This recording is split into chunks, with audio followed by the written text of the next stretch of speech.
प्यारे बच्चों, आज हम सभी जो चैप्टर है, हिस्ट्री का चैप्टर है, उपनिवेशवाद एवं ग्रामीण समाज सरकारी रिपोर्टों के साक्ष्य, इस चैप्टर को पढ़ेंगे।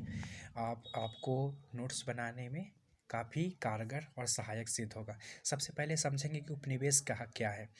किसी समृद्ध एवं शक्तिशाली राष्ट्र द्वारा अपने विभिन्न हितों को साधने के लिए किसी निर्बल किंतु प्राकृतिक संसाधनों से परिपूर्ण राष्ट्र के विभिन्न संसाधनों का शक्ति के बल पर उपभोग करना, ये उपनिवेश कहलाता है। यानी कोई मजबूत राष्ट्र किसी कमजोर राष्ट्र पर शासन करके और उसके संसाधनों का दोहन करता है, ये उपनिवेश होते हैं। भारत में उपनिवेशों की स्थापना के कारण, इसमें भारत में उपनिवेश की स्थापना के जो कारण थे ना, यहाँ दिया गया है।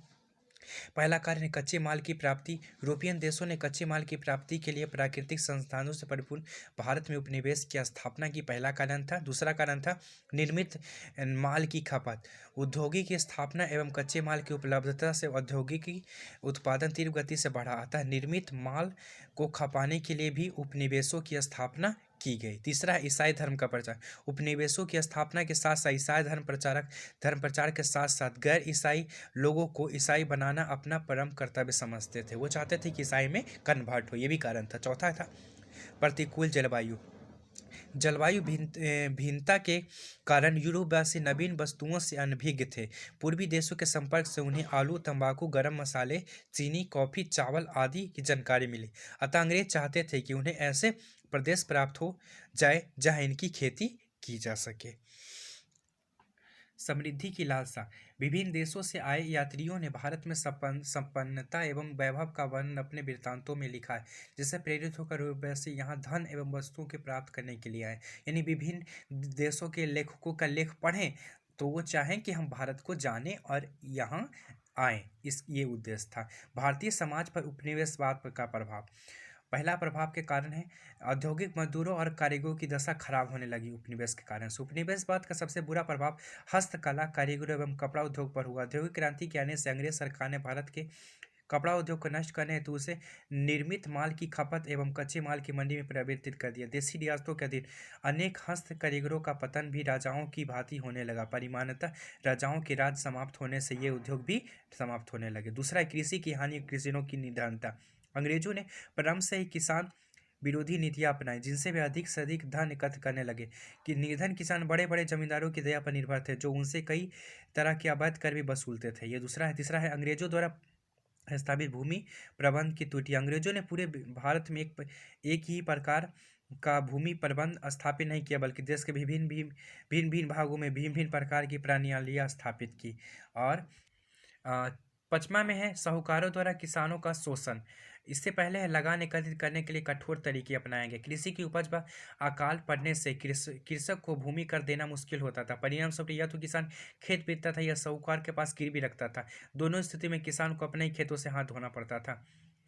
पचमा है साहूकारों द्वारा किसानों का शोषण। किसानों से पूर्व साहूकार ब्याज की दर आम जनता द्वारा ही तय करता था। वे अधिक से अधिक किसान द्वारा रखा गया गहना या उपज का कुछ भाग ही ले सकता था, परंतु अंग्रेज सरकार द्वारा पारित नए भू राजस्व कानून के अनुसार कर न देने की स्थिति में भूमि हथिया सकता था। परिणाम से वे किसानों पर मनमानी करने लगे तथा उनका शोषण करने लगे, मनमानी कर शोषण करने लगे। जमींदार वास्तव में राजस्व एकत्रित करने वाले अधिकारी होते थे, जिसके अधीन बृहद बड़ा इलाका आता था। क्षेत्र पर पूरा जिला होता था। ये अपनी सेनाएं रखते थे, जिन्हें राजा भी कहा जाता था। राजस्व बंदोबस्त की नीतियाँ। अस्थायी बंदोबस्त, रैयतवाड़ी बंदोबस्त, महलवाड़ी बंदोबस्त, तीन प्रकार की राजस्व बंदोबस्त की नीतियाँ थी। पहला था अस्थायी बंदोबस्त। बिहार, उड़ीसा, यूपी आदि क्षेत्रों में 19% भाग पर इस अस्थायी बंदोबस्त था। रैयतवाड़ी बंदोबस्त, यह व्यवस्था मुंबई, असम और मद्रास के अन्य प्रांतों में लागू की गई और अपनी बेसिक भारत की भूमि का 51% भाग पर यह था। तीसरा, महलवाड़ी व्यवस्था। यह व्यवस्था यूपी, मध्य प्रांत तथा भारत में लागू की गई। औपनिवेशिक भूमि का यह 30% भाग इसके अंतर्गत आता था। संथाल विद्रोह। सरकारी अधिकारियों, जमींदारों, व्यापारियों तथा महाजनों द्वारा शोषित होकर के संथालों ने विद्रोह कर दिया। यह विद्रोह 1855 में प्रारंभ हो गया। इस विद्रोह का नेतृत्व सिद्धू और कान्हू ने किया। संथाल विद्रोह का नेतृत्व जिन्होंने किया, इनका नाम था सिद्धू और कान्हू ने किया। विद्रोही गतिविधियों के तहत संथालों ने जमींदारों तथा महाजनों के घरों को लूटा, खदान को छीना। सरकारी अधिकारियों विद्रोह को दबाने के लिए मारपीट करके उनका दमन प्रारंभ किया, जिससे ये विद्रोही और अधिक उग्र हो गए। सिद्धू तथा कान्हू को संथालों ने ईश्वर के भेजे हुए दूत माना और इन्हें विश्वास था कि ये इन शोषणों से जो सिद्धू कान्हू है ये इन्हें मुक्त दिलाएंगे। संथाल अस्त्र तीर कमान भाला कुल्हाड़ी आदि लेकर एकत्रित हुए और 3 मांगे प्रस्तुत की। पहला, उनका शोषण बंद किया जाए, उनकी जमीन वापस किया जाए और उनको स्वतंत्र जीवन जीने दिया जाए। बाद में इस आंदोलन का दमन कर दिया गया। दक्कन दंगा आंदोलन दक्कन दंगा आयोग 1875। बम्बई सरकार ने जांच के लिए दक्कन दंगा आयोग 1875 में लागू किया। आयोग द्वारा दक्कन विद्रोह के कारणों की जांच के बाद तैयार रिपोर्ट ब्रिटिश पार्लियामेंट में 1878 में भेजी गई। इस रिपोर्ट में रैयतों पर अत्याचार तथा उनमें असंतोष, रैयतों की तथा ऋणदाताओं के बयान, भू राजस्व की दर तथा काल और मंदी की स्थिति, ब्याज तथा कीमतों तथा जिला कलेक्टरों द्वारा भेजी रिपोर्ट और रैयतों की याचिकाओं का संकलन था। भारत से धन निर्गमन का सिद्धांत। अंग्रेजों ने भारतीय धन का दोहन किया, कुशासन के रूप में अवध को हड़प लिया। ऐसे ही कई राज हड़पे गए, जिससे दरबारी नवाबों का पतन हुआ। दरबार में आने वाले हस्तशिल्प भी पतन की ओर अग्रसर हुए।